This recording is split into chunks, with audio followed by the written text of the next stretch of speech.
Find the channel here or over on Subscribestar. It's funny you talk about censorship. Well, the payment processors, Patreon, PayPal, all those other payment processors also censor. And I look at that and I go, oh, they really shouldn't be allowed to do that. What are you saying? They're a private company. They can do what they want. Yeah, I know. I get that. I'm saying I value individual liberty over $1 billion company's ability to control discourse. Ideas being downstream from speech and vice versa. Yeah, the individual liberty, free speech, the open marketplace of ideas. Yeah, that's more valuable to me than $1 billion company's ability to censor, for sure, for sure. Anyway, so BitChute is censored by the banks, which means that the banks are the gatekeepers to what ideas we may consume, which is, an awkward thing to hear as an adult because adults don't need two adults back and forth. They don't need a third party, a political commissar telling them what ideas they may disseminate to each other. That's should be one of the benefits of being an adult. The banks should not have the power to discriminate against the user. Otherwise, the banks are the secret controllers of the nation. These two free speech ideas I've been saying for a long time is one, you need free speech on social media. Two, you need to be protected from discrimination based on the political opinions you have on social media. It means you should not legally be able to be fired or be debanked or denied services by any company. Like, those seems like two obvious things, not just in America, Canada, the West in general. It's like those two fundamental tenets of ordered liberty, free speech, to not let the NGOs secretly control the country. So not enough people realize how dangerous it is to have a shadow government rule a nation. You don't have free speech if the banks can simply freeze your accounts. Why would we accept being ruled by NGOs that we didn't elect and that we can't remove from power? If NGOs actually rule the state, well, let's start, which they do, let's start deconstructing this. Do these systems of power need to be dismantled? The power of gatekeeping free speech must be destroyed. Ideas and speech flow back and forth. If we have a master censor, then we don't control our ideas. We can't determine how to lead a nation. We're handing power over to a bank or media company. It's shocking that free speech is now a right-wing issue. The left was pro-free speech until they got control of the media, schools, deep state. Then they changed their mind on free speech. They use the excuse that, like, it's a private company, they can do as they please. But it's strange that the left supports the power of big banks and tech over individual liberty. I don't know when that shift.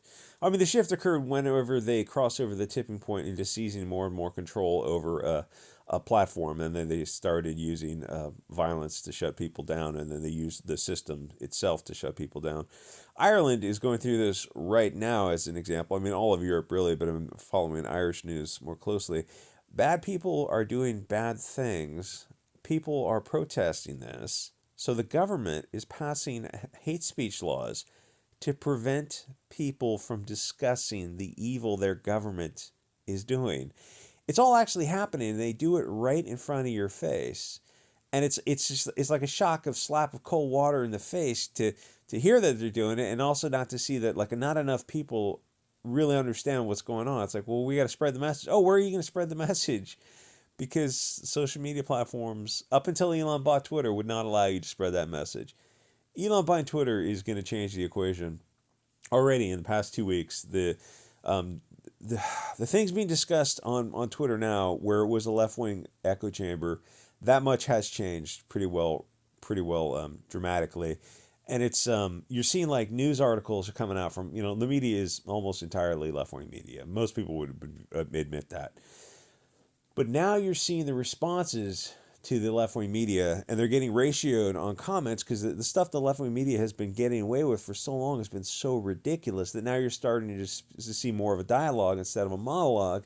And authoritarians are terrified of dialogue. They are like, the authoritarianism on either side is not the direction anyone wants to go into. I never, like, it blows my mind when I look at these people like, you ever think that those hat speech laws might be used against you if the nexus of power switches? You ever stop to consider that? Like, maybe we should just agree on the general principles of, like, both sides can agree with free speech. People don't realize how critical free speech is until they get arrested for their words. Oh, well, they might. Well, listen, if you advocate imminent threats of violence, yes, there's always going to be carve outs for limitations to have a society run effectively. On the criminal side and on the civil side, stuff like public disclosure, private facts, defamation, tortious interference with prospective business advantage. On the legal side, uh, threats of imminent threats of violence, and they couch that in different terminology. But it's the least restrictions on free speech as possible to allow ideas out into that open marketplace. Otherwise, if you put restrictions on free speech, you're simply handing over control to everything over to the gatekeeper. It's like that should be obvious to everyone on the left and the right. And it is obvious to the people on the left, but they get this smirmy, smarky, smarmy look in their face where they go, yeah, but we're the gatekeepers. We control those key. I'm the key master. Look at the people who want to censor you. They're planning on doing evil that you would be discussing online to prevent that evil.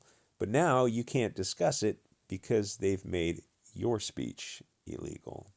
Anyway, so this is BitChute, and it looks like they're probably going to shut down BitChute, which is a shame because I just got 3,000 over there. It's a nice platform. It seems to work. Incorporating in the UK for them was a big mistake. I guess the guy lives over there.